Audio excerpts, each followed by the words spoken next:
Hey everybody, I know the weekend is here again already. I can't believe it either. I know for many of us this was a short week because Monday was a holiday here in the US.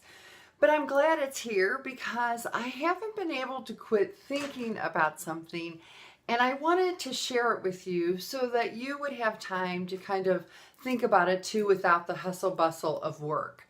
My name is Michele Burghardt, and of course I'm with thesavvymind.com and the creator of the Simple Success coaching program.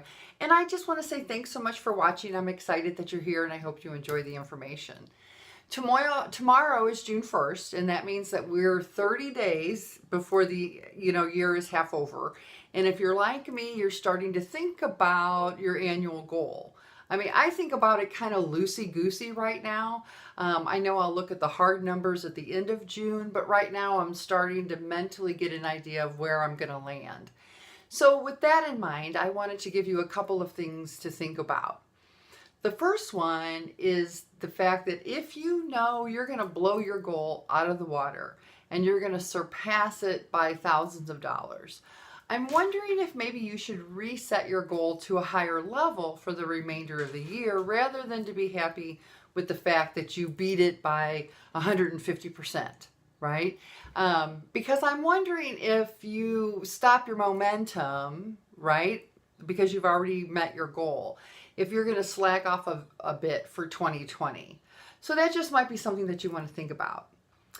You'll also want to kind of readjust your goal if you're on the flip side of that coin. If your goal isn't at all attainable within the next 6 months, you might want to restate those goals differently. Notice I didn't say lower them. Maybe you should forego the annual benchmark and then focus on maybe doing month by month, because you don't want to start negotiating with your dreams.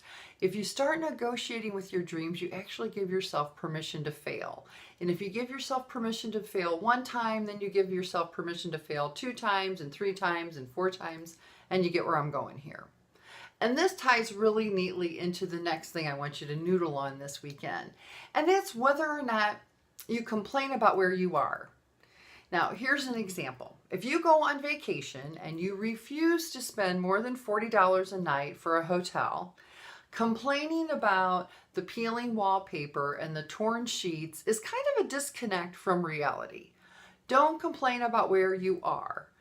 Pay the price for where you want to be. And this encompasses your business as well. If you aren't happy where you are, make sure you have a clear picture of what you want. Now, according to success science, knowing what you don't want isn't the way to go, and that's what most of us do. So I want you to create a really clear, crystal clear picture of what you want so your brain has very specific guidelines, and then prepare yourself to pay the price for where you want to be. The great part about business is that paying the price isn't always monetary. It could be learning a new skill, or meeting the right people, or updating processes. I mean, it could be numerous things. And it's not always spending. Sometimes it's investing and you get a return on that investment. So in actuality, you're creating a revenue stream. So I hope you'll take some time to think about these things this weekend, because they have been guiding me over the last few weeks, and it's really been helpful. It's helping me put things into perspective. So if you're stuck and you're not sure what's holding you back and you want to take a quick 15 minutes with me to figure it out, please feel free to schedule a call. Now, it's not a sales call and it's not a coaching call, but we will talk about some things and you'll answer some questions for me so I can help you determine whether or not your blocks are internal or external, because that is going to kind of make a difference on how you go forward for the rest of the year. There's a link below the video, so all you have to do is schedule a good time and then we'll talk soon. As always, thank you so much for your support. I hope you found this information useful and helpful, and if you have any questions, feel free to give me a call. See ya!